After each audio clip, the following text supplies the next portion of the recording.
Yo, what's up guys? It's Noah here, and in today's video, I'm going to be breaking down the NBA slate on Draftkings for Wednesday, January the 11th.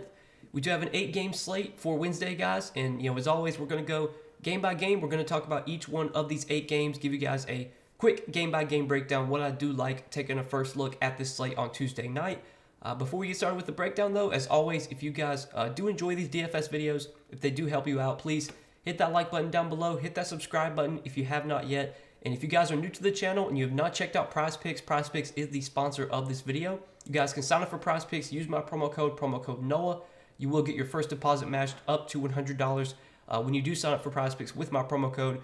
And for those of you that have never heard about PrizePicks, they're a player prop site, so it's simple and easy to use. It's a little bit different than DraftKings and FanDuel. You're not building out a lineup. You're not competing against other players. You're just taking more or less on a player's projection.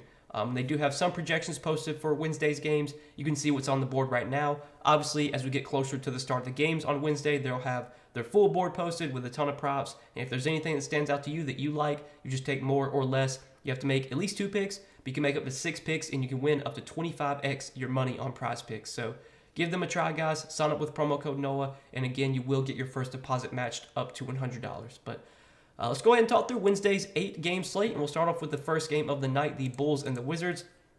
So there's some injury news to monitor in this game. There's some injury news kind of throughout all these games. On the Washington side, we got Kristaps Porzingis, who's questionable for this game, and then I think Daniel Gafford is questionable as well. So the Wizards could definitely be shorthanded in the front court here if there's no Porzingis and no Gafford. In a scenario where both of those guys get ruled out, we'll probably see Taj Gibson start at center, and then we'll probably see Rui Hachimura start at the 4. I don't know if Taj Gibson's going to be a guy that I really want to play for value because he's not really the best per minute producer. So even if he starts, I wouldn't be super excited about Taj Gibson. I also think his minutes ceiling is pretty low. I'd be very surprised if he plays more than 24, 25 minutes. But I think Rui Hachimura would be a really good value if Porzingis and Gafford got ruled out. He would play a lot of minutes. He's pretty affordable. Rui's a decent per minute producer. When he does get minutes, he can produce, and I think his minutes floor and ceiling would be really high with both those guys out. So that would be the value play that I would like if Porzingis and Gafford got ruled out. And then obviously, Kyle Kuzma would get a really big bump in usage. The offenses would run through Kuzma. Obviously there's no Beal right now, so Kuzma would take on a really big workload, specifically if Porzingis got ruled out.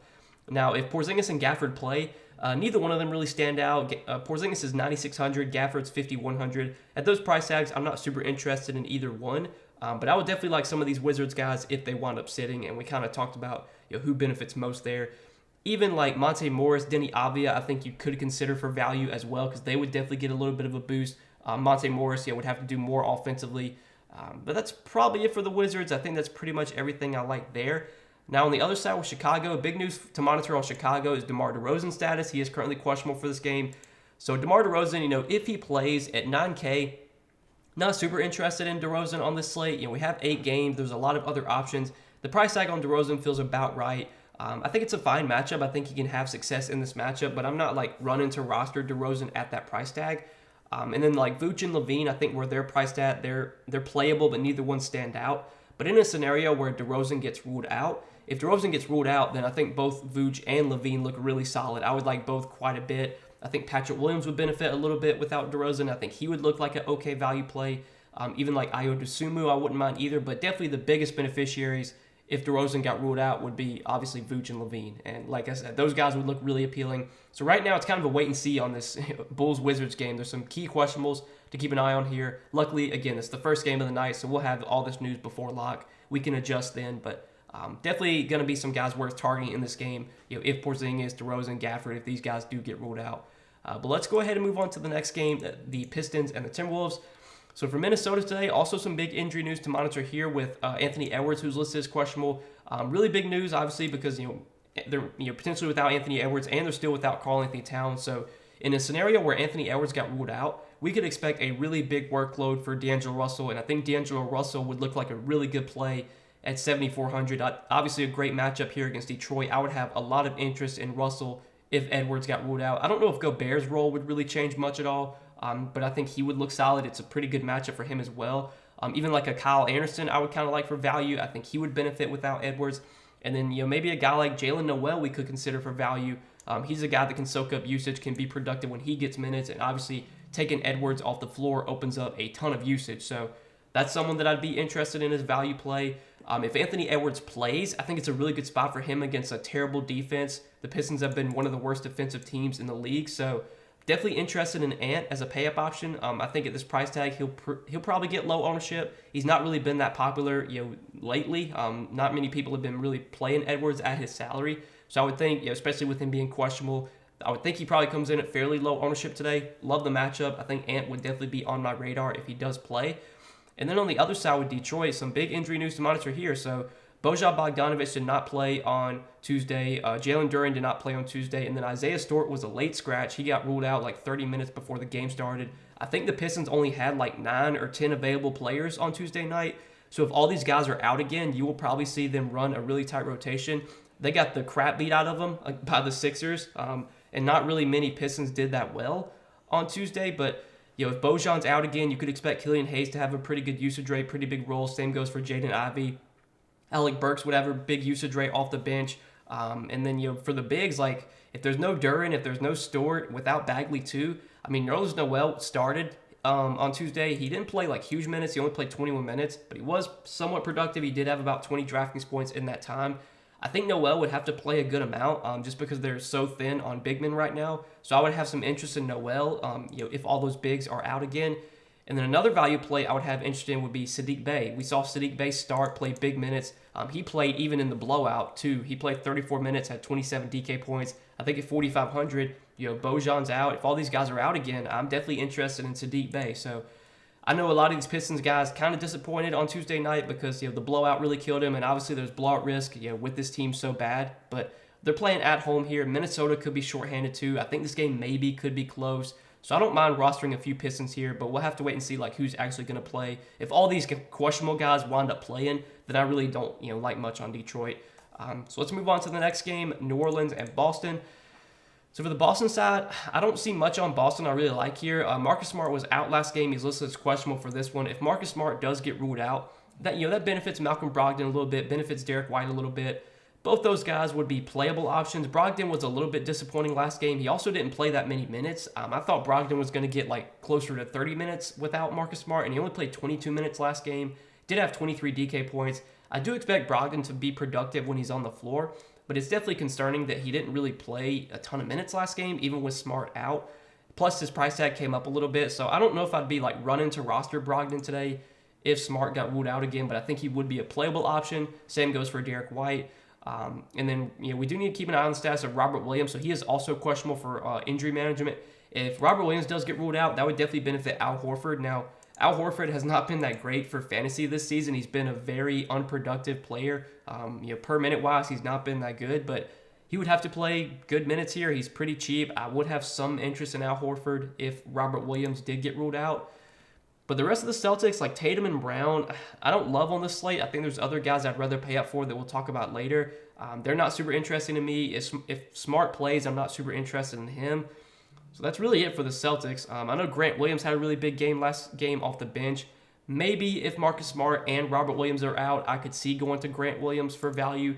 He did play 37 minutes, had 37 DK points. He's never really been a great per-minute producer, but I would think he probably gets at least mid-20s minutes if those guys are out, and obviously he's cheap. So, Grant Williams would be a playable value. On the other side, though, with the Pelicans, so we know the Pelicans still have no Zion, still no Brandon Ingram. CJ McCollum's been really productive lately with those guys out. He's been taking on a really big role, really big usage rate, playing huge minutes as well. Not the best matchup here against Boston. I don't think it's the greatest spot for CJ McCollum. So he's just kind of like a low-owned tournament play. I think his ownership will be very low on the slate. People are definitely not going to want to roster him in this matchup. He's not going to project that well at his salary. But we've seen the upside that McCollum has when Ingram and Zion are out. So I don't mind CJ McCollum. I don't mind J-Val, but I think they're both low-owned tournament plays. We have seen Boston give up some big games to centers this season, so I don't mind the matchup for J-Val. He did play 28 minutes last game, and that was with getting into early foul trouble. So, I think J-Val has a path to 30 minutes, and when he does get 30 minutes, he can put up really good games. Obviously, last game, 43 Draftkings points in only 28 minutes. But I'm not really looking at any other Pelicans, I don't think. Herb Jones got injured last game and did not return. He's listed as doubtful. I don't think this really opens up much value, though. We did see Dyson Daniels start the second half in place of Herb Jones. Dyson Daniels is really cheap, but he's never been like a great permanent producer. And even if he does start here, I think he plays like 24, 25 minutes. He's playable, but I'm not like in love with Dyson Daniels at 3,100 just because he's not really the greatest permanent producer. So that's pretty much it for that game. I think we can go ahead and move on to the next one, the Pacers and the Knicks. So for the Knicks today, this is a team that I think it's pretty straightforward right now with this Knicks team. They're just going to play their main guys huge minutes. They've kind of been playing like a Raptors type rotation where the starters, Randall, Brunson, quickly, these guys are just going to play huge minutes. Now, we will need to monitor the status of RJ Barrett. He's listed as questionable for this game. He was doubtful for last game, did not play. Looks like he has a chance to return soon. Don't know if it's going to be for this game yet. Obviously, if Barrett returns, that definitely lowers my interest in guys like Randall and Brunson. Quickly would pretty much be out of play. But I think Randall and Brunson, especially if Barrett's out, like I do have some interest in these guys. I mean, Randall has just been so good lately. He's been playing massive minutes. He's been super productive, rebounding a ton. He's been just taking a ton of shots. He's been taking a ton of threes. Last game he shot, 9 for 29. He shot 1 for 12 from 3, and he still put up 57 Draftkings points. He had 16 rebounds, 5 assists, 2 steals. Like, Randall's been really, really good this year. He's been playing huge minutes again, so I think Randall's still fine. I definitely would like him a little bit more, though, if Barrett got ruled out. Same goes for Brunson. Brunson had a really big game last game against the Bucks. He took 30 shots in that game. Like, his usage has been great lately. He's been driving to the basket a lot. He's been having the ball in his hands a lot. Price tag is at 8,200. That feels about right for Brunson here, but I still think he's a playable option, too. But like the rest of the Knicks, quickly and Mitchell Robinson, I'm probably going to pass on these guys. I think I'm really just looking at Brunson and Randall here, and I would have more interest in Brunson and Randall if RJ Barrett remains out.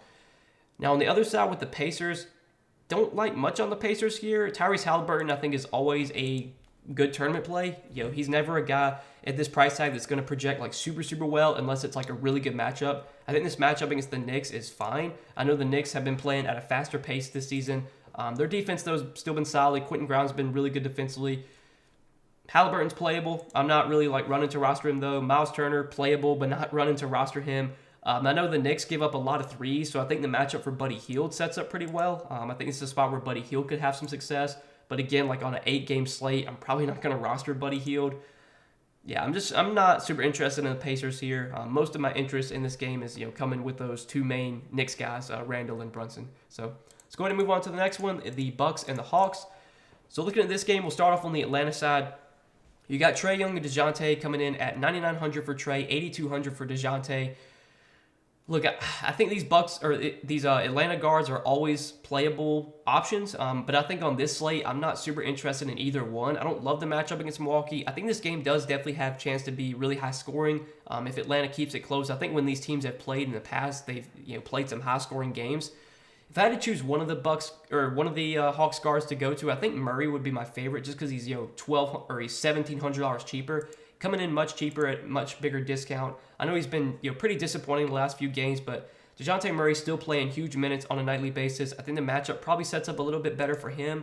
I would think Drew probably guards Trae, so maybe that means maybe Grayson Allen on DeJounte Murray. Either way, I think DeJounte going to play big minutes, which definitely puts him in play at 8,200. And, with Clint Capella still out, we can look to John Collins, we can look to Onyeka Okongwu, but those guys have been priced up a good amount. Collins is 6,900 now, and I don't love the matchup for him, especially if he has to guard Giannis. There's a lot of foul trouble risk there.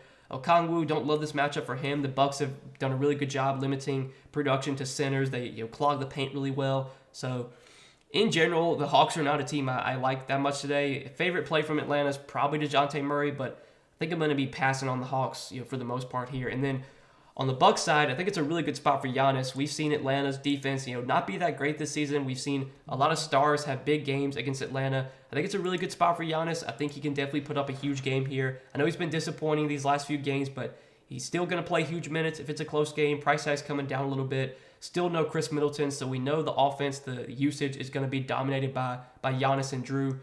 So I do like Giannis quite a bit as a pay-up option here. I think Drew at 7,200 looks really appealing. I normally don't get excited about Drew, but his price tag is really low, and he's back to playing full minutes. He played 34 minutes last game, and that was with him picking up like 3 fouls in the first 3 or 4 minutes of the game.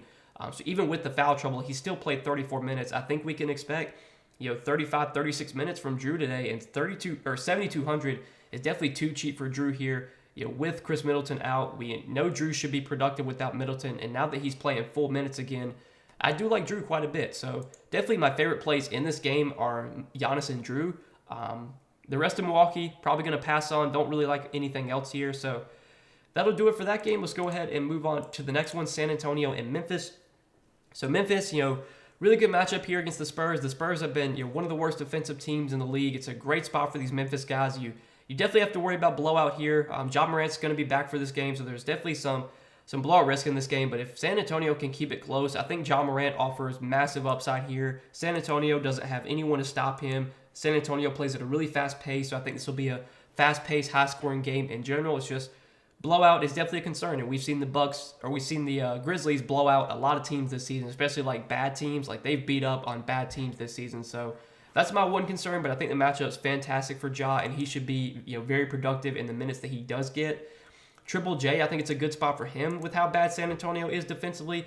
Triple J has been just blocking a ton of shots this season. He's averaging 3.3 blocks per game, and you look at his blocks last few games: 5, 3, 3, 3, 6. Like the dude is just racking up stocks like crazy. He's been really productive. The minutes have actually been there. He's been staying out of foul trouble. That's always a concern with Triple J. He's got to avoid foul trouble, but when he does, he can put up really big games, and obviously the matchup's really good. So I don't mind Triple J here. I think Bane at 7K still looks a little appealing, even with Ja coming back. I think Bane definitely is a little bit underpriced, especially for this matchup against a bad defense that plays at a fast pace. But I'll probably pass on the rest of Memphis. I know Steven Adams had a really good game last game, but his price tag's up to 6K. Not super interested in him. Not super interested in Brooks. Obviously Tyus Jones pretty much out of play now that Ja's back. So that'll pretty much do it for Memphis. Now on the San Antonio side, going to need to monitor the status of Keldon Johnson, who's listed as questionable. I think Johnson has missed their last 2 games. Without Keldon Johnson, we've seen a bigger role for Trey Jones. Jakob Poeltl, I don't think his role changes too much, but Trey Jones should benefit. I think Josh Richardson's a guy that really benefits without Keldon Johnson. We've seen him have some good games as of late. I don't really want to be rostering a ton of Spurs today just because I think this game does have some blowout risk. We did see these teams just play pretty recently, but again, that was without Ja. If San Antonio can keep this game close, I think Trey Jones has some upside. He's going up against his brother. He's going up against Tyus Jones. That is his brother. So there's some brother-on-brother narrative here. 6,500 for Trey Jones. At this price tag, it's really hard for him to put up a game at this price that just kills you. Rarely is Trey Jones going to put up 45, 50. More times than not, he's going to a good game from him is 35, 36, 37, which at that price is not that's not going to kill you. So I'm not super interested in Trey Jones. I think Poeltl at 6,300 is okay, but don't love him at that price tag. Don't love the matchup either. Sohan, even with Keldon Johnson out, has really not been getting the minutes, so it's hard to get excited about him. Again, I think it's Josh Richardson's the guy I like the most here. He's been getting decent minutes off the bench. He's been really productive. I don't know if I expect him to continue to put up the type of numbers that he has, but if he's going to play 25, 26, 27 minutes without Keldon Johnson, without Devin Vassell, he should be relatively productive in those minutes. The price tag's still fairly low. So if I had to play a Spur today, assuming that Keldon Johnson's out, I think my favorite Spur would be Josh Richardson. But that's pretty much it for this team. I don't see too much else I like on San Antonio. I know Romeo Langford's been starting lately. He's been getting some decent minutes. If you want to go there for value, I don't hate it. But again, I probably would only consider him if Keldon Johnson remains out. If Keldon plays, then obviously guys like Langford, Richardson, aren't nearly as appealing. But yeah, that'll do it for that game. So let's go ahead, move on to the next one. We got 2 more games to go over, 2 of the late night games. So Phoenix and Denver, this is one we're going to have to monitor for injury news. We'll start off on the Denver side. I think Denver's pretty quick and easy to go through. For me, when it comes to the Nuggets, I think it's really just Jokic and Jamal Murray, and that's probably it. I'll pass on all the other Nuggets here, but Jokic definitely in a good spot, especially if Phoenix is without DeAndre Ayton. Ayton did not play on Tuesday, so we'll have to see if he plays for this game. If there's no DeAndre Ayton, then it's going to be a combination of Bismack Biyombo, Jock Landale, and Dario Saric, trying to guard Jokic here. Sure, Phoenix could double Jokic a lot, but we've seen Jokic be able to pass out of doubles. He's been able to rack up assists. He's obviously going to rebound a ton. He's just got massive upside. I never have an issue paying up for Jokic. I think the matchup would get even better for him if Ayton got ruled out. So Do like Jokic. I do like Jokic today, and I think Jamal Murray at 6,900 looks okay as well. He had a huge game last game against the Lakers. I think this matchup against Phoenix is fine for him. He should play big minutes if it's a close game. We'll have to see who actually is able to play for Phoenix. Phoenix could be really shorthanded again, but at 6,900, I think Murray is solid. And again, that's probably it from Denver. Now on the Phoenix side, so this is where it's kind of tricky. We don't really know who's going to play for Phoenix. We do know that Devin Booker is going to be out. We know like Cam Johnson. I think Cam Payne's going to be out too. He's out for a while. But the guys that could play, maybe DeAndre Ayton plays, maybe Chris Paul plays, maybe Landry Shamet plays. But I think the last update I saw on Shamet was that he was uncertain to play. So like, don't think Shamet's going to play. The big news though is definitely Ayton and Paul. So if Ayton gets ruled out again, we did see Bismack Biyombo start at center on Tuesday. I guess Bismack would start again. I wouldn't be like super interested in Bismack just because, they can run like a 3-man rotation at center. Like we saw Bismack play 17 minutes even though he started. Jock Landale played 23 minutes. He wasn't super productive. It was actually Dario Saric that had the really big game on Tuesday. He played 30 minutes and had 40 DraftKings points. So I think he would be the guy that I'd be, I guess, most interested in, but I think he'd also get the most ownership because he had a good game yesterday. But if Ayton is out, I think we can look to these bigs. If Ayton's out, we can look to Sarge, Biyombo, Landale. Again, I think if Sarge starts again, he's probably my favorite. He's got power forward eligibility too. And then looking at the guards, so if Chris Paul's out, without Devin Booker too, we're going to see a lot of minutes for guys like Dwayne Washington. Obviously. With that, if Landry Shamet sits as well, we see a good amount of minutes for Damian Lee too. We did see Dwayne Washington start at point guard. He didn't play a ton of minutes. He only played like 25 or 26 minutes, but he was pretty productive. I think he had like 28 DraftKings points. He's been really productive this season without Booker, without Paul. He's been able to soak up a lot of usage. So Dwayne Washington, assuming that Paul remains out, I think Dwayne Washington's going to be a really good value play. He's going to definitely be one of the better values on the slate. Made him the thumbnail for today. So I definitely am interested in Washington, assuming that Paul remains out. And then like Torrey Craig, I wouldn't mind going to. He had a really good game, played 33 minutes. I think he would be in play for value, especially if like Ayton is out. We've seen Torrey Craig's rebound numbers be really good whenever the Suns can play small. So like when Ayton's off the floor, they can run like small lineups where they play Craig at the 5, and he really benefits in those lineups. And he got 14 rebounds on Tuesday. So I think Craig's going to be a guy we can consider for value. And then guys like Damian Lee. I mean, Damian Lee played 31 minutes. He's cheap. He's going to be in play. Like I think Phoenix they only had 9 available players Tuesday. They had Bridges, Washington, Craig, Lee, Sarge, Landale, Wainwright, Biyombo, and Kogi. Those were the 9 available players they had. So if all these guys remain out, if Shamet's still out, if Chris Paul's still out, if Ayton's still out, they only have 9 available players today. So you're going to have to roster some Suns.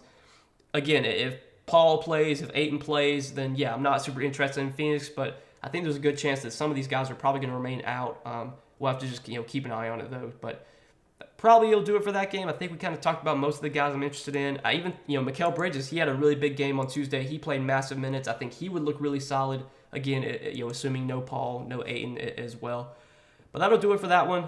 Lots to like on the Phoenix side today, depending on who actually is able to play. But then last game of the night, Houston and Sacramento. So I would say from a pace and like high scoring game environment type, just kind of something you're looking at, I think this is probably one of the most appealing games on the slate because both these teams play fast. Neither one of these teams are great defensively. On the Sacramento side, I mean, it's a good matchup for both Sabonis and Fox here.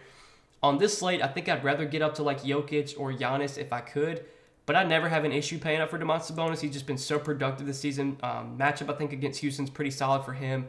But the price tag at 10-6 does not make him a standout play when you have, again, Jokic and Giannis on the slate. I think it's a really good matchup for De'Aaron Fox. We've seen Houston get killed by guards this season, especially good scoring guards that are quick. And that's obviously what De'Aaron Fox is. I think this matchup's fantastic for De'Aaron Fox. So in tournaments at 8,900, I do like De'Aaron Fox quite a bit. I don't think he's going to project that well at this salary. I think his ownership should be fairly low. So I do like him in tournaments. I think he's probably my favorite play on Sacramento. But then Herter, Barnes, Keegan Murray, none of these guys look that great value-wise. I don't see too much else I like here. It's really Fox and Sabonis that stand out. And then on the Houston side, KPJ, Jalen Green, don't mind going to either one here. Matchup, I think, against Sacramento is pretty solid. Again, this game should be fast-paced, high-scoring, so I think there's upside for a lot of guys in this game. So I don't mind going to one of the Houston guards. Probably wouldn't play them together, though, on an 8-game slate. And then Şengün, don't mind the matchup for him either. Just worry about foul trouble going up against Sabonis. Sabonis is really good at drawing fouls, so that's my one concern with Şengün. But if he can avoid foul trouble, I think he definitely offers upside in what should be, again, a fast-paced, high-scoring game. But that'll probably do it for Houston. Jabari Smith, fine, but not a guy that has shown much upside this season. The rest of the Rockets, I'll pass on.